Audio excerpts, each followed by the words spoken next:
जब एडोनिस को बताया जाता है कि ये पेड़ विचेस को प्रोड्यूस करता है तो वो हैरानी से कहता है, प्रोड्यूस विचेस? कहीं आप ये तो नहीं कहना चाहती कि इसी पेड़ से क्लोई रिबॉर्न होगी? फिर वह उस पेड़ की ओर देखता है और उसमें एक विच को जन्म लेते हुए देखता है। वह सोचता है, क्या ये क्लोई है? मैडम ओलिविया कहती है, नहीं, क्लोई को फिर से जिंदा करने के लिए तुम्हारी ताकत की जरूरत पड़ेगी। क्या, मेरी ताकत? अच्छा, जोर तो मुझे ही लगाना होगा। वह उसे समझाती है, मैजिक फोर्स तुम्हारी सोच को हकीकत में बदलने में मदद करती है। जब तुम किल्म का इस्तेमाल करते हो तो तुम अपनी सोच को फिजिकल फॉर्म में लाते हो। सब कुछ तुम्हारी यादों और भावनाओं पर निर्भर करता है। अगर तुम अपनी सारी यादें जो क्लोई के साथ जुड़ी है इस ट्री में भर दो तो शायद तुम्हें समझ आ ही गया होगा कि असल में तुम ही वो चाबी हो जो क्लोई को वापस ला सकती है। ओलिविया जाते जाते कहती है, अच्छा, जब तुम तैयार हो जाओ तो मुझे बता देना, हम क्लोई की रिवाइकल सेरेमनी शुरू कर देंगे। इसके बाद एडोनिस जमीन पर लेटकर सोच रहा होता है, क्या मेरे मैजिक से क्लोई वापस आ सकती है? तभी वहाँ वही लड़की आती है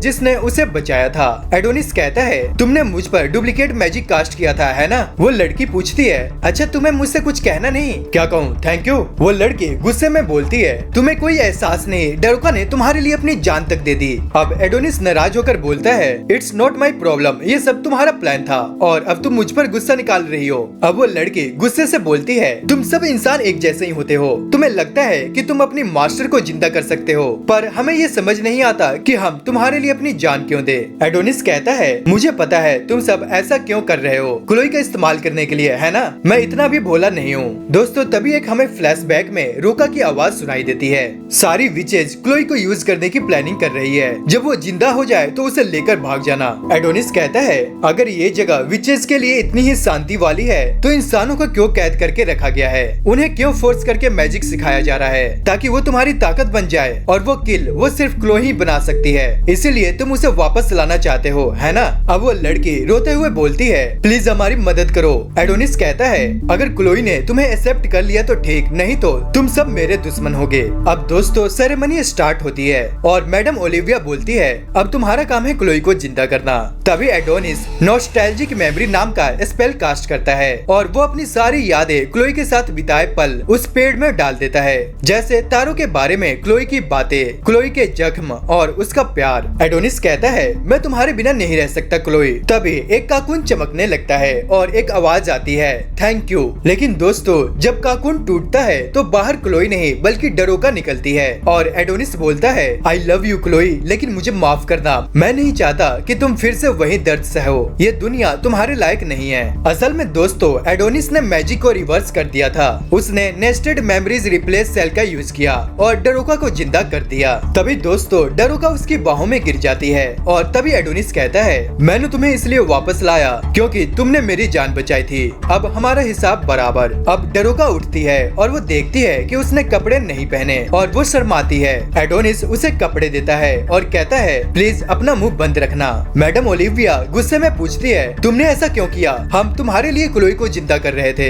एडोनिस कहता है, तुम सब विचेस चुप रहो। अब सारी विचेस गुस्से में आ जाती है। तभी मैडम ओलिविया हंसती है और कहती है, सभी इंसान एक जैसे होते हैं। और तभी वो मैजिक कास्ट करने लगती है, लेकिन तभी एक नया स्पेल एक्टिवेट हो जाता है जो एडोनिस ने ही डाला था। वो कहती है, क्या तुमने कुछ किया? एडोनिस बोलता है, हाँ, अब मैं खुद इंसानों को मारना चाहता हूँ। अब वो अपने शरीर से एक चिप निकालता है और उसे तोड़ देता है और तभी एक बड़ा धमाका होता है और इस धमाके में मीटो ट्री जल जाता है। अब दोस्तों, इसका मतलब है अब कोई नई विचेस नहीं बन सकती। तभी दोस्तों, हमें एक सूट पहने आदमी की झलक मिलती है। वो कहता है, यहाँ एक मेट्रो टी था, हमें तो पता ही नहीं था। फिर पता चलता है वो और कोई नहीं बल्कि डायरेक्टर यामाटो है। वो अपने आसपास देखता है और बोलता है, अच्छा, तो सारी विचेस यहाँ छुपी पड़ी है, लेकिन अब तुम सब फंस चुके हो। इतना कहते ही एडोनिस बोलता है, आखिर तुम ऐसा कैसे कह सकते हो जबकि तुम्हें इनवाइट भी मैंने ही किया है। तभी एक विच बीच में बोलती है, मैडम ओलिविया, आप चिंता मत कीजिए। इसके बाद वो अपने वाटर स्टाइल मैजिक का इस्तेमाल करके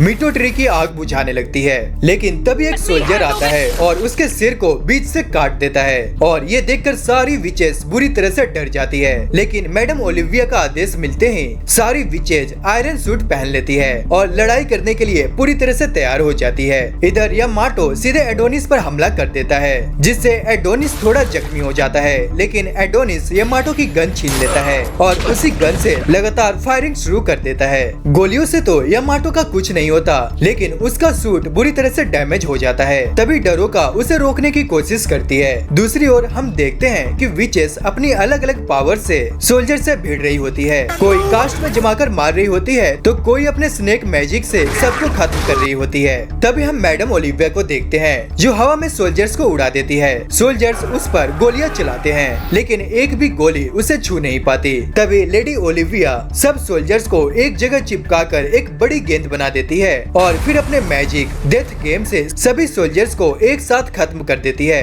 इसके बाद ओलिविया कहती है इंसान कीड़े जैसे होते हैं और हम ये जंग जरूर जीतेंगे। लेकिन तभी स्क्वाड 2 वहाँ पहुँचती है और कई विचेस को बेरहमी से मार डालती है। तभी सीन शिफ्ट होता है और हम देखते हैं कि धरती पर एक आदमी मास्क पहने कंप्यूटर पर कुछ मॉनिटर कर रहा होता है। वो कहता है इतनी सारी विचेस अब तक जिंदा कैसे हैं? हमने तो सबको मार डाला था। अब मास्क वाला बताता है वो एक सैटेलाइट के जरिए मून तक चली गई थी और वहीं पर रहने लगी। और ये सुनकर दूसरा आदमी गुस्से में चिल्लाता है आखिर तुम्हारा काम क्या है? हम तुम्हें पैसे क्यों देते हैं? तुम्हें विचेस पर नजर रखनी चाहिए थी। असल में वो आदमी नेशनल इंटेलिजेंस का डायरेक्टर शिरो सगी होता है। दूसरी सीन में हम यूको को देखते हैं जिसका इलाज चल रहा होता है और यामाटो वहीं पर पास में खड़ा होता है और वो उदास होकर कहता है मेरी बहन ने सब कुछ मेरे लिए किया, उसकी क्या गलती थी? वो तो बस 14 साल की ही है और ये सब बस एडोनिस की वजह से हुआ है और मैं उसे जिंदा नहीं छोड़ने वाला। तभी दोस्तों प्रेजेंट में यामाटो अपने सूट की पावर को 500 प्लस कर देता है और एडोनिस के सामने खड़ा हो जाता है। तो चलो लड़ाई जारी रखते हैं यामाटो। एडोनिस कहता है तुम बहुत जिद्दी हो, बिना मरे नहीं मानने वाले मुझे लगता है। तभी दोस्तों दोनों के बीच जबरदस्त लड़ाई शुरू हो जाती है और यामाटो एडोनिस के मुंह पर एक जोरदार पंच मारता है जिससे एडोनिस दूर जाकर गिरता है और तभी डरोका तुरंत उसके पास आ जाती है और यामाटो चिल्लाता है तू इंसान होकर विचेस की मदद कैसे कर सकता है? और उसके बाद एडोनिस डरोका से कहता है तुम खुद की जान बचाओ और यहाँ से भागो, उस पर नजर रखो। तभी दोस्तों यामाटो एक बड़ा अटैक चार्ज करता है और उस समय उसका लुक जेनिस जैसा लग रहा होता है। वो सोचता है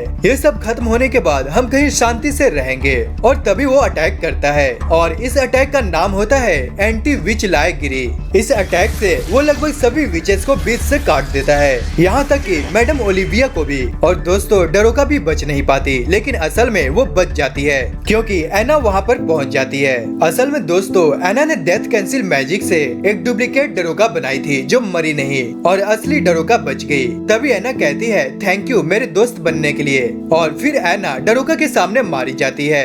डरोका रोते हुए कहती है नहीं ऐसा नहीं हो सकता। फिर हम देखते हैं कि जिस डिवाइस से उन्हें ट्रैक किया जा रहा था वो पूरी तरह से बंद हो जाता है और डरोका खून से लथपथ रोते हुए कहती है बस अब बहुत हुआ, आखिर मुझे ही ये सब क्यों देखना पड़ता है? मुझे ही क्यों सबकी मौत का गवाह बनना पड़ता है? यामाटो कहता है सारी विचेस मारी गई है, अब बस वो क्लोई का चेला ही बचा है। इसके बाद दोस्तों एडोनिस और यामाटो की जबरदस्त लड़ाई शुरू हो जाती है। एडोनिस अपने मैजिक का इस्तेमाल करता है और यामाटो अपने साइंस टूल का।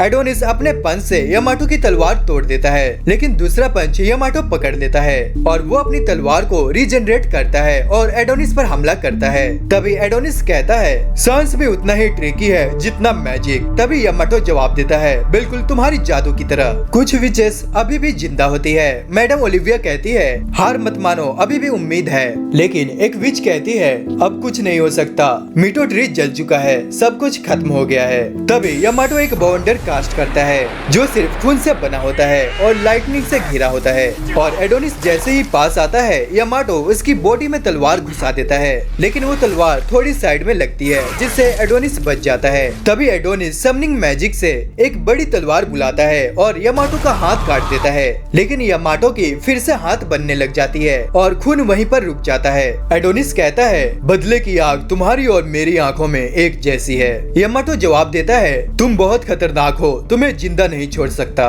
तभी हम देखते हैं कि जो लोग मून पर नजर रख रहे थे उनके स्क्रीन पर कुछ नहीं दिख रहा था, उनका कनेक्शन मून से टूट चुका था। लेकिन तभी उनका कनेक्शन डायरेक्टर यामाटो से होता है। डायरेक्टर यामाटो कहता है हम जीत गए। तभी हमें एक फ्लैशबैक दिखाया जाता है जिसके अंदर हम देखते हैं कि ह्यूमंस और विचेस आपस में लड़ रहे होते हैं और कैसे यामाटो और सोल्जर्स ने मिलकर उन सभी विचेस को मारा था। वहीं हम यामाटो और एडोनिस को लड़ते हुए देखते हैं। यामाटो एडोनिस पर बहुत ही ज्यादा भारी पड़ रहा था। तभी डरोका बोलती है अब बस बहुत हुआ और तभी दोस्तों डरोका की पावर एक्टिवेट हो जाती है जो कि होती है लव स्पेल मांडोरा का। और दोस्तों ये पावर एक्टिवेट होते हैं यामाटो अपनी जगह से हिल नहीं पाता। तभी एडोनिस बोलता है, डोरोका तुम्हारे पास तो सच में बहुत ही बड़ी ताकत है।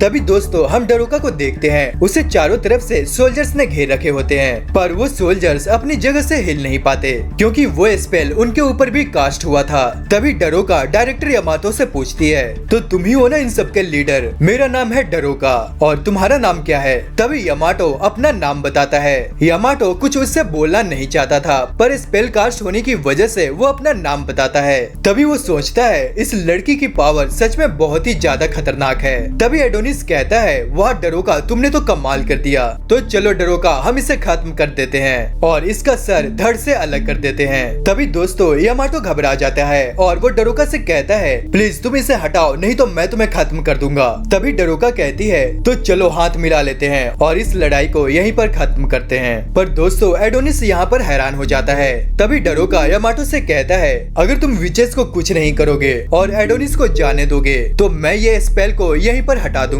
और हम ये लड़ाई को यहीं पर खत्म कर देंगे। पर दोस्तों तभी एडोनिस बोलता है, तुम ये क्या कर रही हो? तुम भूल गई क्या इसी आदमी ने एना को मारा था, इसे तुम जिंदा मत छोड़ो। तभी दोस्तों हम देखते हैं कि यामाटो डोरोका को नीचे गिराकर उसके मुंह पर मुक्कों की बारिश कर देता है। वो डोरोका से कहता है, तुम विचेस को कैसे लगा कि हम तुम्हारे प्रस्ताव को एक्सेप्ट कर लेंगे? तुम विचेस का जिंदा रहना ही एक श्राप है और तुम लोगों की वजह से ही तबाही आती है और न जाने तुमने कितने मासूम लोगों को मारा है। और दोस्तों तभी हम देखते हैं कि यामाटो डोरोका को बुरी तरह से पेलने लग जाता है और दोस्तों बाकी सभी सोल्जर्स अपने आप को मूव कर लेते हैं। इसके बाद डोरोका बोलती है, तुम इंसान भी कुछ कम नहीं हो, न जाने तुमने कितने मासूम विचेस को मारा है और अगर तुम अब साइंस पे भरोसा करते हो तो तुम्हें विचेस को मारने की क्या जरूरत है? इंसान और विचेस हम कभी दोस्त हुआ करते थे और अभी भी हम ऐसा कर सकते हैं। तभी दोस्तों डोरोका उसका हाथ पकड़ लेती है और फिर से वही मैजिक स्पेल कास्ट करने लगती है। तभी यामाटो सोचता है कि मैं सोल्जर्स का चीफ हूँ और मैं इस पिद्दी से स्पेल से नहीं हार सकता और खासकर मैं इस मैजिक से तो कभी नहीं। आगे हम यामाटो के बचपन को देखते हैं जहाँ पे वो एक लेडी को हक कर रहा होता है और तभी वो प्रेजेंट में बोलता है, हाँ मैं आपकी बात मानूंगा। और इसके आगे बोलने से पहले ही एडोनिस उसके सर में एक तलवार घुसा देता है और उसका सिर बीच से अलग कर देता है। एडोनिस कहता है, मेरा मकसद सिर्फ बदला है और तुम्हारे पास लव स्पेल है, तो चलो हाथ मिलाते हैं और इस दुनिया को पूरी तरह से खत्म कर देते हैं। उसके बाद सीन सीधा किंगडम पे शिफ्ट होता है जहाँ पर एक सोल्जर क्वीन को बता रहा होता है कि हमारे सारे सोल्जर्स मून पर लड़ रहे हैं। किंग बोलता है, तो सारे विचेस मर तो जाएंगे ना? और वो बार बार इसी बात को रिपीट कर रहा होता है। तभी क्वीन बोलती है कि ये सब सिर्फ उस बच्चे के वजह से हुआ है, एडोनिस की वजह से, जो उस क्लोई का चेला था। तभी किंग बोलता है, शाबाश मेरे सोल्जर्स, उस एडोनिस को मार दो और सभी विचेस को भी, मून और सभी विचेस को पूरी तरह से तबाह कर दो। उन विचेस को दिखा दो कि हम क्या कर सकते हैं। तो मेरी रानी मुझे बताओ कि मैं कितना अच्छा हूँ, मुझे गले लगाओ, मुझे प्यार करो। और फिर वो क्वीन को बहुत ही टाइट हग कर लेता है और आसपास के सभी लोग तालियां बजाने लगते हैं। तभी एक सोल्जर बोलता है, अच्छा तो ये बीमारी है किंग को? तभी क्वीन कहती है, अरे डरने की कोई बात नहीं है, कभी कभी ये बच्चे जैसे बिहेव करते हैं। तभी क्वीन बोलती है, तुमने बहुत अच्छा काम किया उन सभी सोल्जर्स को मार के और अब तुम मर सकते हो। और वहाँ आसपास खड़े लोग म्यूजिक प्ले करने लग जाते हैं। तभी किंग बोलता है, मेरी रानी मैं तुम्हारे लिए कुछ भी कर सकता हूँ। तभी क्वीन बोलती है, लेफ्ट राइट मर जाओ तुम। तभी किंग उसकी बातों को मानकर एक पिलर पे चढ़ जाता है और वो कहता है कि मैं यहाँ से कूदकर अपनी जान देने वाला हूँ। तभी एक सोल्जर बोलता है, होश में आइए जनाब, आप ये क्या कर रहे हैं? किंग बोलता है, मैं एक महान एम्परर हूँ जो अपने किंगडम के लिए सब कुछ किया। मैं अपने रानी से बहुत ही ज्यादा प्यार करता हूँ, काश मैं रानी और ज्यादा टाइम रुक पाता और तुम्हारी सेवा कर पाता। तभी रानी कहती है, ऐसा मत कहो डार्लिंग, तुम जल्दी से कूद जाओ और मर जाओ। तभी किंग वहाँ से कूद जाता है और रानी कहती है, लव स्पेल मंडो रागा। तभी एक सोल्जर जोर जोर से चिल्लाने लगता है और कहता है, सभी सोल्जर्स यहाँ जल्दी आओ, यहाँ पर एक विच है। तभी क्वीन फिर से अपने स्पेल का यूज करती है और उस सोल्जर से बोलती है किंग यहाँ से कूदकर मर चुके हैं, है ना? सोल्जर कहता है ओवर एंड आउट, किंग यहाँ से फिसल कर मर चुके हैं, यहाँ पर किसी को भेजो उनकी लाश उठाने के लिए। तभी क्वीन कहती है ओसागी मुझे लगता है कि तुम कुछ कहना चाहते हो, क्या मुझे किंग को नहीं मारना चाहिए था? नहीं नहीं, आपने बिल्कुल सही किया, वो तो बस एक प्यादा था। क्वीन कहती है मेरा मैजिक सिर्फ मर्दों पर काम करता है, औरतों पर नहीं। ओसागी बोलता है अब आप इस दुनिया पर राज कर सकती है, आप इस दुनिया की रानी बन सकती है। लेकिन तभी क्वीन बोलती है तुम्हें तो पता ही है ना कि मुझे ये सब कुछ नहीं चाहिए। तभी क्वीन अपने मास्क को हटा देती है और कहती है अब तुम मुझे मेरे मिडिल नेम से बुला सकते हो ओसागी। ओसागी बोलता है जैसे आप चाहें मिस डोरथिया। उसके बाद क्वीन बोलती है मैं हूँ डोरथिया, जिसने विचेस के नेशन को बहुत पहले ही छोड़ दिया था। उसके बाद वो ओसागी की हाथ पकड़ लेती है और बोलती है उसको पाने के लिए। उसके बाद हम एडोनिस के कलम को देखते हैं जो कि जार में बंद होता है। तभी हम एडोनिस और डरोका को देखते हैं। डरोका एडोनिस की ऑफर को ठुकरा देती है। तभी एडोनिस बोलता है तुम अपने ये स्पेल को मत हटाना, मैं जल्दी ही इन सभी को मारने वाला हूँ। इसके बाद एडोनिस अपनी क्विल का इस्तेमाल करके सभी सोल्जर्स को बहुत ही बुरी तरह से मारने लग जाता है। सोल्जर्स बोलते हैं हम यहाँ से बच सकते हैं अगर हम यहाँ से हिल पाए तो। डरोका बोलती है प्लीज एडोनिस ये सब मत करो, लेकिन एडोनिस कहाँ उसकी बातों को मानने वाला था। वो उन सभी सोल्जर्स को बहुत ही बेरहमी से मारने लगता है। तभी डरोका बोलती है एडोनिस मैं ये मैजिक तुम्हारे ऊपर इस्तेमाल नहीं करना चाहती थी, लेकिन अगर ये तुम नहीं रोकोगे तो मुझे ये करना ही पड़ेगा। तभी एडोनिस उसके ऊपर अपना सर रखता है और कहता है तुम ये सब कर सकती हो अगर तुम फिर से मरना चाहती हो तो।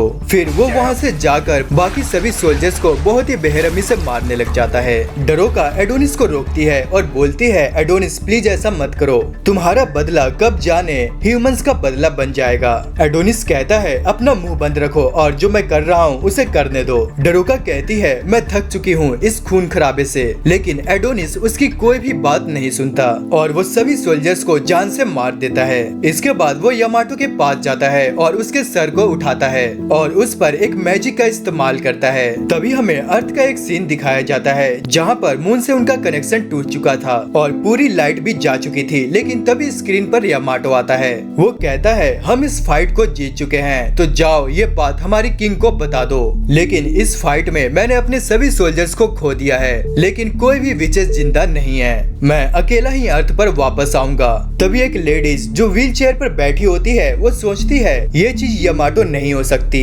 आखिर ये चीज है क्या। तभी यामाटो आगे बोलता है मैं अर्थ को बहुत ही ज्यादा मिस कर रहा हूँ और मैं क्लोई के चेले का सर अपने साथ ही अर्थ पर लेकर आऊंगा। तभी हम देखते हैं कि असल में वो एडोनिस होता है जिसने यामाटो की चेहरे की खाल को अपने फेस पर लगा रखा होता है। इसके बाद हम विचेस की रानी ओलिविया को देखते हैं। वो कहती है अच्छा एडोनिस तो तुम्हारा ये प्लान था, तुम ह्यूमंस को यहाँ पर बुलाकर उनके साथ घुल मिल कर तुम अर्थ पर वापस जाना चाहते हो। इसके बाद एडोनिस डरोका का हाथ पकड़ लेता है और कहता है चलो डरोका हम वापस जाते हैं अर्थ पर। लेकिन डरोका उसके हाथ को छुड़ाकर उसे एक रैप्टा मार देती है और कहती है अगर यहाँ पर क्लोई होती तो वो क्या सोचती तुम्हारे बारे में। तभी हम देखते हैं कि ह्यूमंस डरोका और एडोनिस को टेलीपोर्ट करके अपने पास बुला लेते हैं। तभी ओलिविया आखिरी सांस लेते हुए कहती है गुड बाय एडोनिस, इंसान की शक्ल में शैतान के बच्चे, भगवान तुम्हें इसकी सजा जरूर देगा और मुझे माफ करना सारे विचेस जो मैंने तुम्हें एक होप दी। उधर नीचे धरती पर सभी लोग यामाटो का इंतजार कर रहे होते हैं, लेकिन उस लेडी को पता था कि असल में ये यामाटो नहीं बल्कि एडोनिस आने वाला है, इसलिए वो सभी सोल्जर्स के साथ तैयार बैठी हुई थी। तभी काउंटिंग स्टार्ट हो जाती है 3, 2, 1 और सभी सोल्जर्स अंधाधुंध फायरिंग करने लगते हैं। लेकिन जब वो देखते हैं तो वहाँ पर कोई नहीं होता।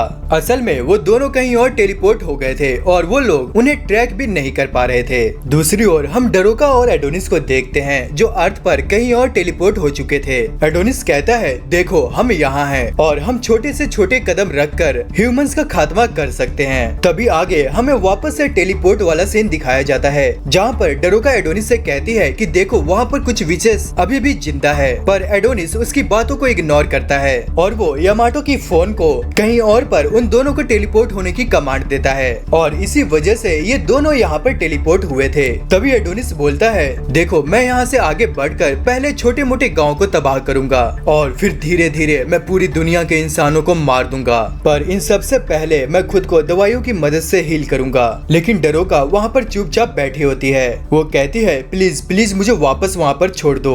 एडोनिस कहता है, कहाँ पर? मून पर? लेकिन वहाँ पर एक भी विच जिंदा नहीं होगी। तभी डरोका बोलती है, ये सब तुम्हारी वजह से हुआ है, तुम्हें अपने रिवेंज के सिवा और कुछ दिखता ही नहीं है। तभी एडोनिस अपने नॉस्टैल्जिक मैजिक का यूज करता है और वो दिखाता है कि कैसे डरोका ने यामाटो के प्रस्ताव को ठुकरा दिया था और वो बोलता है, तो अच्छा अब मैं समझा तू हमेशा विचेस के साथ क्यों नहीं रह सकती, क्योंकि तू हमेशा इंसानों से दोस्ती करना चाहती थी। डरोका कहती है, मैं जानना चाहती थी कि क्लोई का बच्चा कैसा होगा, मैं उसे देखना चाहती थी, वो कैसे दो दुनियाओं के बीच में रहेगा, एक इंसानों की और एक विचेस की, और मैं उस पर्सन से मिलने के लिए तड़प रही थी और मुझे लगा कि तुम वही इंसान हो जो विचेस और इंसानों की दुनिया को एक करेगा। एडोनिस बोलता है, तुम मुझे अभी नहीं जानती। डरोका कहती है, कब तक, आखिर कब तक तुम ऐसे ही तबाही करते रहोगे? तुमने मून पर भी ऐसा ही किया और तुम धरती पर भी यही करना चाहते हो, आखिर तुम करना क्या चाहते हो? एडोनिस बोलता है, क्लोई की जिंदगी उन सभी ह्यूमन से ऊपर है।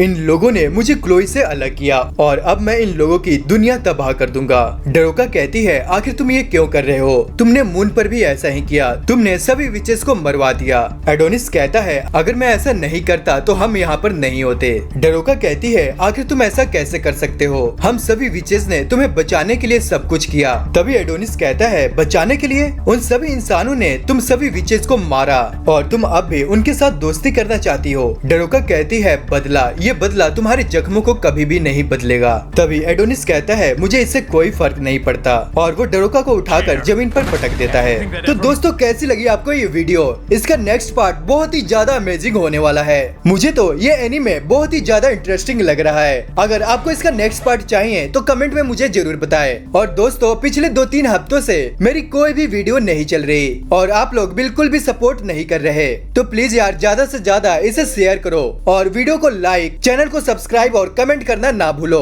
तो दोस्तों आज के लिए इतना ही, मिलते हैं नेक्स्ट वीडियो में। तब तक के लिए बाय बाय, टेक केयर।